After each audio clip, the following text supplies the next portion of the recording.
Greetings this morning, Friday, March the 24th. Okay, if you know who I am, great. If you don't know who I am, I'm Suzanne Titkamar. I used to write for Pathos for nearly 10 years, a column called No Longer Quivering that had to do with the quiverful and evangelical church movements. And that is why we must talk about Gwen Shamblin and the NTSB report. I've been waiting for the final report on this. If you could do the YouTube things, I would like that. If not, no big deal. These are just my opinions. Don't bully anybody I'm talking about. Don't even be rude in the comments, because if you're going to be rude, I'm going to squash you like I squashed a supporter of that troll. At least I guess they didn't accuse me of having prideful hair and smaller channel.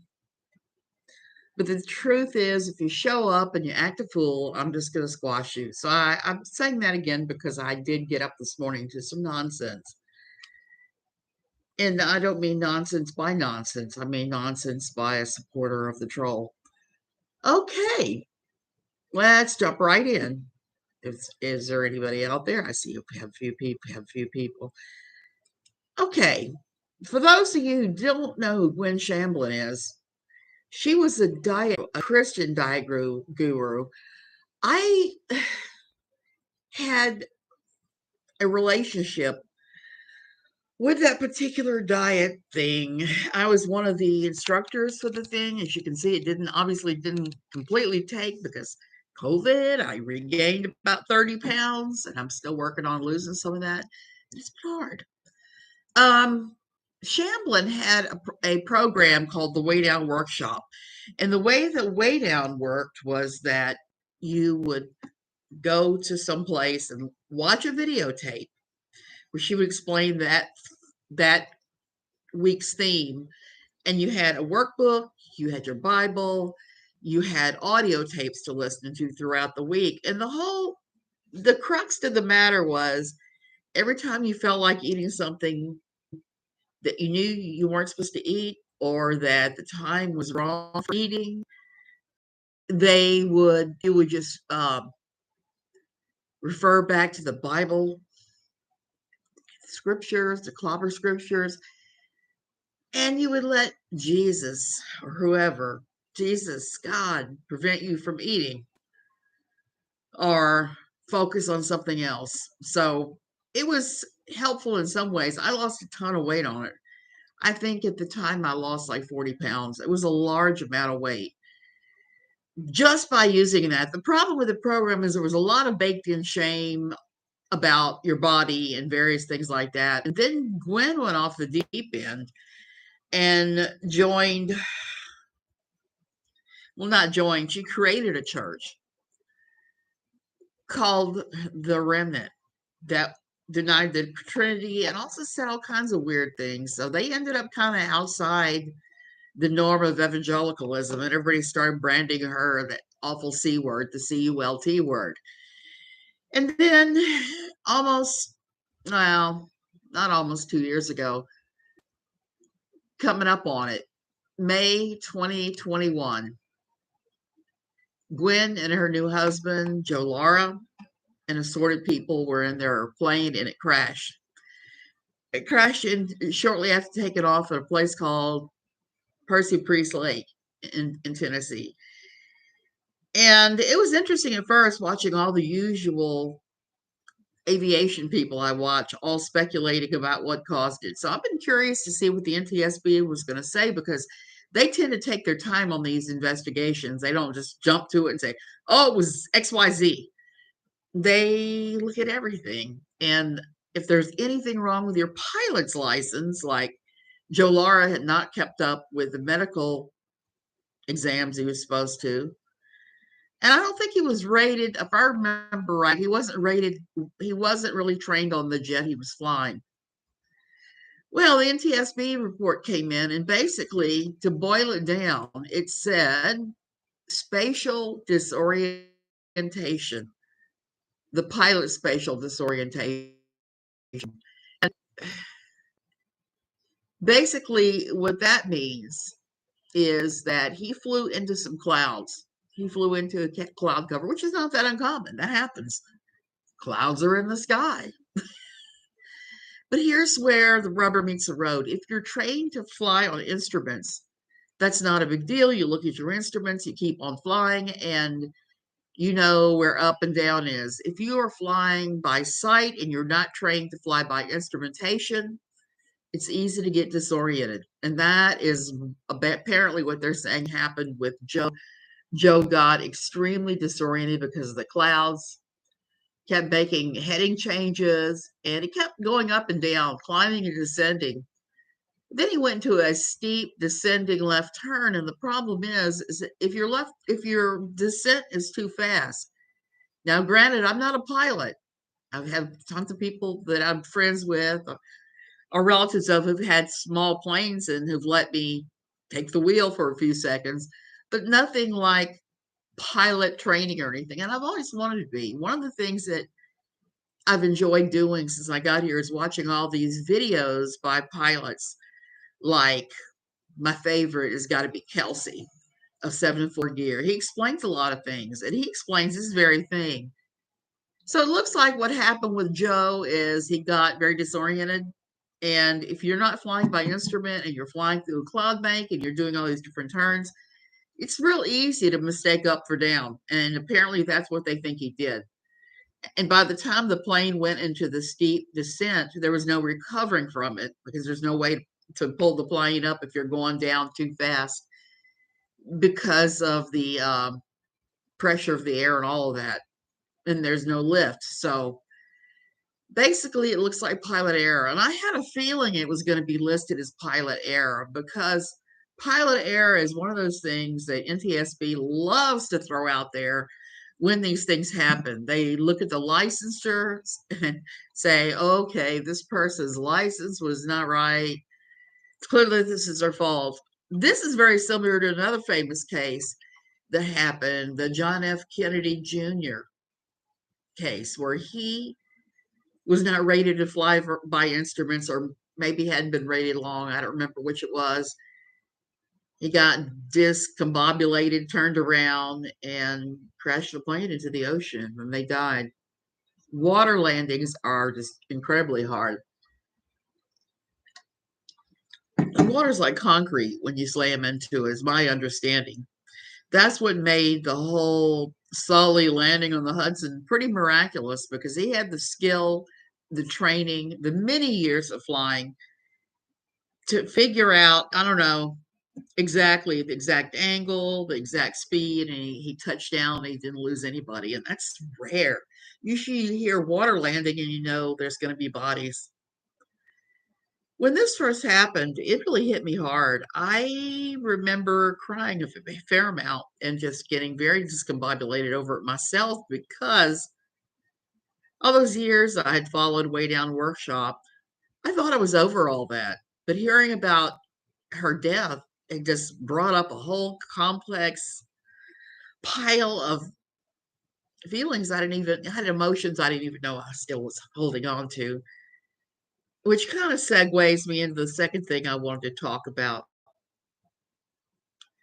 I've been looking lately, at the Asbury revival. Hey, Autistic Shell. But looking at the Asbury revival and been kind of critical of parts of it because of all the revival junk I've been through the years. It is just too much, and I've realized that a lot of it is just complete and total utter BS. So as I was tooling around looking at to see which revivalist minister was saying what, and ran across an old friend who I'm now looking at his stuff going, oh no, you've entered the Kenneth Copeland, Todd Bentley level of scamming. Who am I talking about?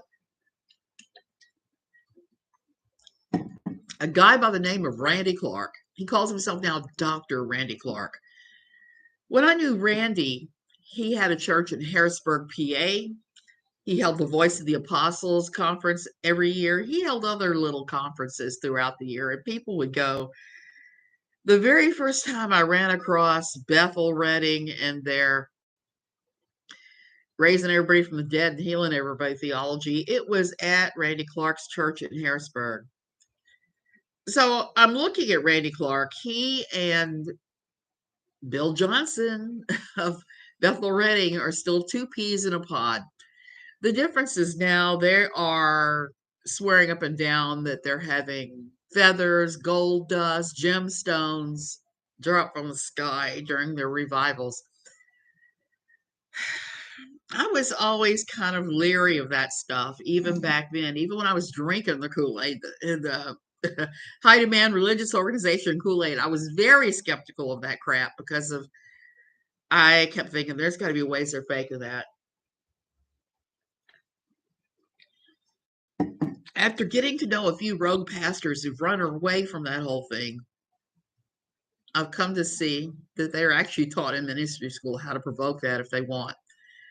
And I don't think much of it is genuine. I think a lot of it is very faked to gull the masses into believing them and putting money in their pot. So Randy Clark has not only just hooked himself up with Bethel, I've noticed that he's part of the same movement as Kenneth Copeland. Kenneth was one I was talking about the other day. This goes woo in those videos he made about COVID and trying to say he was blowing COVID away. Kenneth Copeland well and finished poorly.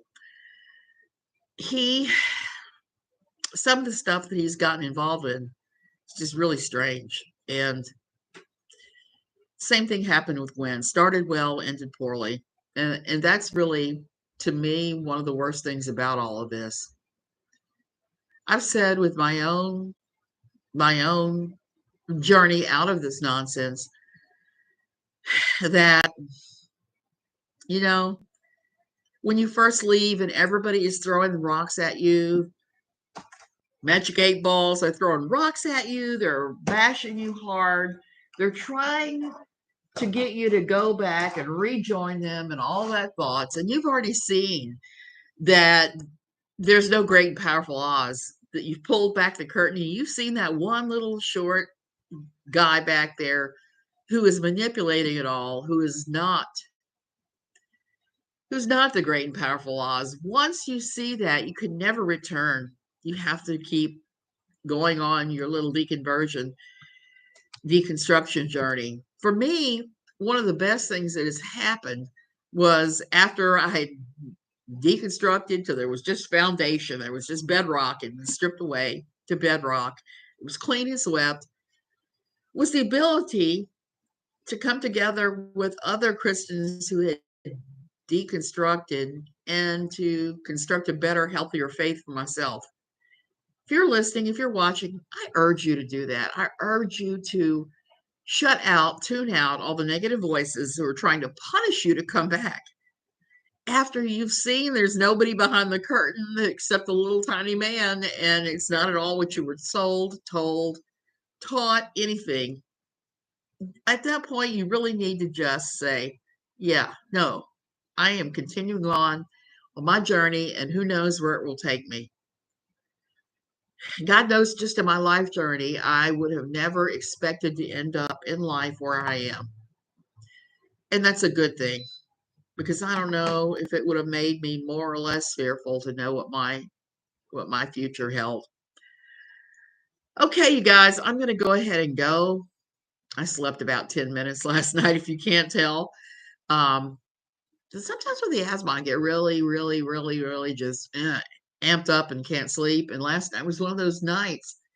We spent the day in Liberia yesterday and ran a 10,000 tree in errands. Because if you live here in Costa Rica and you're not in a major city, San Jose, Liberia, Limon, you're going to have trouble, getting things that you maybe don't want. You're tired. Grief wipes me out. I'm sorry, autistic. Grief does wipe you out. And I've dealt with that too in the situation with my mother and my family in Louisiana. It just wipes you out. Strong emotion always does. And if you've got anything wrong with you, it double does.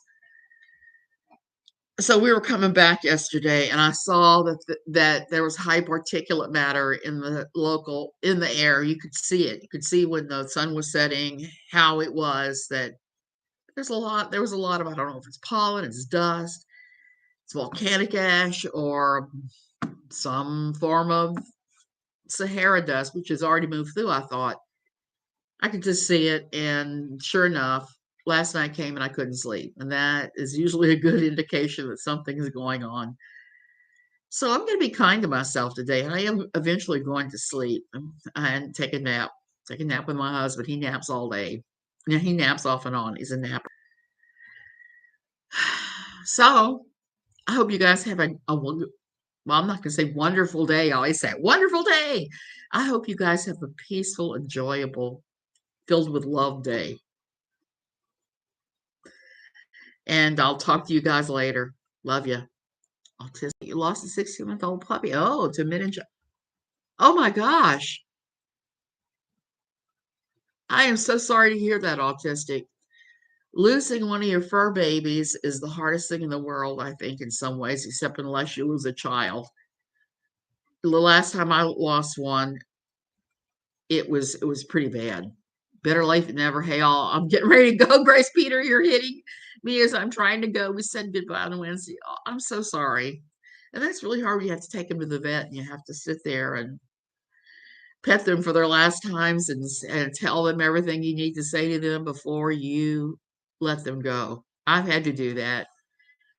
I had to do that for a cat I call Little Bit. Little Bit was kind of like this one back here, Miss Porky. Or as I like to call her now, Murphy Brown. I'm going to show you something. She murps if you touch her. She burps. So I put a little bit down because he was 21 years old. He had cancer. He was not well in any stretch of the imagination. He got cancer and he just started having strokes, and it was just awful. The day he started bleeding on his rectum, it was like, no, we can't do this anymore. We can't do treatment and tests anymore. We got to let him go. So sometimes you have to do that. That's the sucky part of having animals that you love, is that eventually they pass on, and sometimes not in the most pleasant ways. Little bit, I only had him for like 10 or 11 years. He was my neighbors left him. They abandoned him when they moved, and he moved in with us, is what happened. So hug your fur babies today. And I guess I'll see you guys tomorrow. We'll see how things are going and if something happens. I'm probably going to go on and just think about Gwen today because that's pretty startling news. I mean, I knew that they were going to blame it. NTSB, they looked at the pilot's record. They looked at if they're rated on the plane they're flying. They listened to that black box recording, which from what I heard, it sounded pretty awful. And they look at all that. But if they can pin it on the pilot, they will. They will every single time. I've seen them do that. And I've been talking to a friend of mine who's a retired air traffic controller about the situation. He told me, he said, yeah, they'll come up with something. If his license wasn't in order, they'll blame him. They'll come up with something. Not entirely surprised. So